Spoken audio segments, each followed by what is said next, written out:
To sign a document in Xodo Mobile, you'll first need to download the Xodo app from the App Store. Once you open the app and log in, you'll see a list of our most common use cases. For this example, we'll navigate to our files where I've already uploaded a sample document to sign using the blue plus icon. Open the uploaded document by tapping it, and you'll see your document along with a toolbar of different Xodo features. In this case of signing, you simply need to tap the area that's requested a signature to open the signature panel. Now you can easily draw your chosen signature, click Done, and you're all set. If we now back out of the document and re-enter, you'll see that our signature is saved on the document. Similarly, if we delete it and re-enter the signature panel, our drawn signature is saved. If we want to change our signature, head back to the signature panel and select New Signature at the bottom.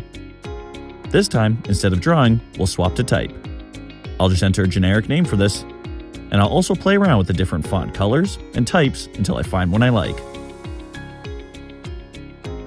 Once finalized, just hit Done again, and then select the 3 dots at the top right of your screen to open up your options. From there, you can share the signed document or export as a file. To learn more about Xodo Mobile, get started with a free trial or connect with our team.